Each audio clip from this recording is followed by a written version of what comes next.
Hello everyone, আসসালামু আলাইকুম। সবাই কেমন আছেন? আশা করছি সবাই খুব ভালো আছেন। আমি আলহামদুলিল্লাহ ভালো আছি। নতুন আরেকটি ভিডিও দেখার জন্য সবাইকে ওয়েলকাম জানাচ্ছি। আজকে সবজি দিয়ে খুবই মজার একটা ভর্তার রেসিপি আপনাদের সাথে শেয়ার করব। আশা করছি ভিডিওটি ভালো লাগবে। ভিডিও ভালো লাগলে একটা লাইক দিবে। বাজারে এখন প্রচুর পরিমাণে ব্রোকলি পাওয়া যায়। বাইরের কান্ট্রিগুলোতে ব্রোকলি যেভাবে রান্না করে খাওয়া হয় আমরা কিন্তু সেভাবে খেতে পারি না, কিন্তু ব্রোকলিটা আমাদের খাওয়া উচিত। ব্রোকলি খুবই কম ক্যালোরিযুক্ত একটা সবজি। ব্রোকলিতে ভিটামিন, প্রোটিন এবং ফাইবার থাকে, যেটা আমাদের শরীরের জন্য খুবই উপকারী। তো আজকে ব্রোকলি দিয়ে খুব সহজে একটা ভর্তা রেসিপি শেয়ার করব। আমরা যেহেতু বাঙালি, আমাদের একটু ঝাল মশলাদার খাবার খেতে বেশি ভালো লাগে। তো ভাবলাম ব্রোকলি দিয়ে আজকে ভর্তা বানিয়ে আপনাদের সাথে একটা রেসিপি শেয়ার করি। তো আমি ব্রোকলির সাথে 2টা আলু দিয়েছি, দিয়ে সিদ্ধ করে নিয়েছি। আর এখানে কিছু শুকনো মরিচ ভেজে নিচ্ছি।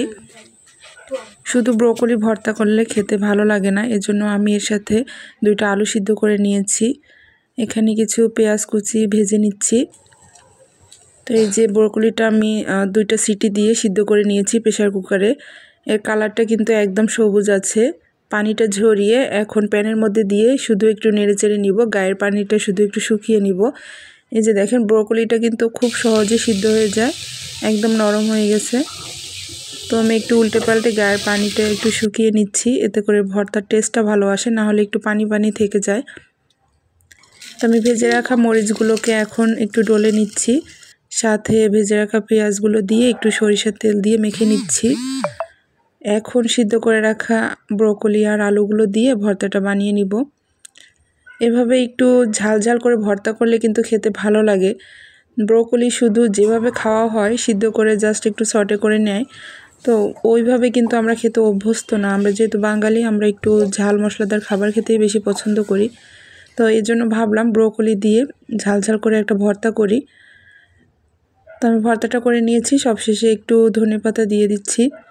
এমনিতেই ব্রোকলি কিন্তু অনেক সুন্দর সবুজ, তার উপর ধনেপাতা দিয়ে আরও সবুজ দেখাচ্ছে। আমি কিছুটা কাঁচা পেঁয়াজও দিয়েছি, দিয়ে ভর্তাটা মাখিয়ে নিয়েছি। ব্রোকলি নিয়ে আসলে আমি ব্রোকলির ভর্তাটাই বেশি বানাই, আর সবজি খিচুড়ি রান্না করলে সেটার মধ্যে একটু ব্রোকলি দিয়ে দেই। তাছাড়া তরকারি রান্না করে খেতে আমার তেমন একটা ভালো লাগে না, মিক্সড ভেজিটেবলের মধ্যে দিলেও ভালো লাগে। এই শীতে একবার ট্রাই করতে পারেন ব্রোকলি ভর্তা, আশা করছি ভালো লাগবে। ভর্তা বানিয়ে আমি কিন্তু ভাত নিয়ে বসে পড়েছি। গরম ভাতের সাথে ব্রোকলি ভর্তাটা খেতে ভীষণ ভালো লাগে, সাথে একটা ডিমও ভেজে নিয়েছি। আর এদিকে আমার মেয়ের অবস্থা দেখেন, ও একটা শুকনো মরিচ নিয়েছে, মনে হচ্ছে ও এটা খেয়ে ফেলবে, বাট ও তো ঝাল খেতে পারে না। এটা এমনি নিয়ে আপনাদের দেখাচ্ছে যে ওই মরিচটা খাবে।